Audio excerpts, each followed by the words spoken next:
এই রেসিপিটা যে রান্না করবে বা বানাবে সেই বাগে পাবে না, কারণ বাসার সবাই এই রেসিপিটা দেখার সাথে সাথে মানে যখন মুখে দিবে তখন মানে সবাই খেয়ে ফেলবে, একদমই থাকবে না, আপনি বাগেও পাবেন না। যেমন আমার বেলাতে হয়েছে, আমি বাগেও পাইনি। তো দেখা যাক কীভাবে আমি এই রেসিপিটা রান্না করি। এখানে আমি দিয়ে দিয়েছি 1 টেবিল চামচ ঘি, আর দিয়ে দিয়েছি হাফ চা চামচ জিরা গুঁড়ো। জিরা গুঁড়োটা দিয়ে আমি ভালো করে ঘিয়ের সাথে বেজে নিব। এরপরে এখানে দিয়ে দিব আমি হাফ কাপ সুজি। হাফ কাপ সুজিটা দিয়ে ঘিয়ের সাথে 5 মিনিট আমি ভালো করে ভেজে নিব। 5 মিনিট ভাজা হয়ে গেলে এখানে দিয়ে দিব হাফ চা চামচ লবণ। লবণটা দিয়ে আমি আবার ভালো করে সুজির সাথে মিশিয়ে নিব। এরপর দিয়ে দিব এখানে 1 কাপ পানি।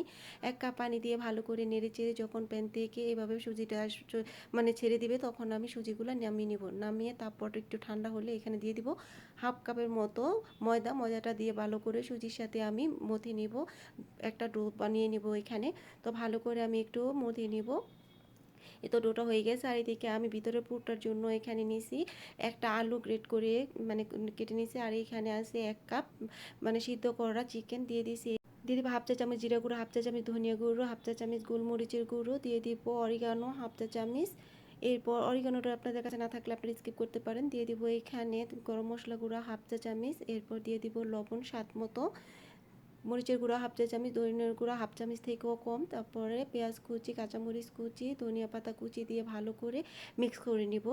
মিক্স করে মশলাটাকে সব কিছুর সাথে একদম ভালো করে মেশাতে হবে। এরকমভাবে একটু সময় নিয়ে তারপরে মেশাতে হবে। এরপর আমি একটু একটু করে এখান থেকে চিকেনের পুরটা আর আলুর পুরটা একসাথে নিয়ে হাতে চেপে চেপে তারপর একটা গোল বল আকারে বানিয়ে নিব। সবগুলো এইভাবে বানিয়ে নিব।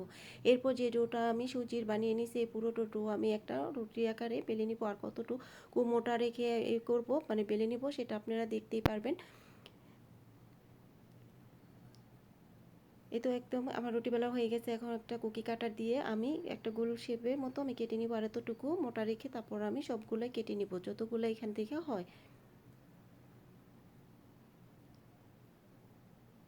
তো এরপর এখানে সবগুলো আমার বানানো হয়ে গেছে। এরপর আমি যে পুরটা বানিয়ে রাখছি এখান থেকে ডোটা কেটে রাখছি, এখন একটা দিয়ে তারপরে এর উপর একটা পুর বসিয়ে দিব।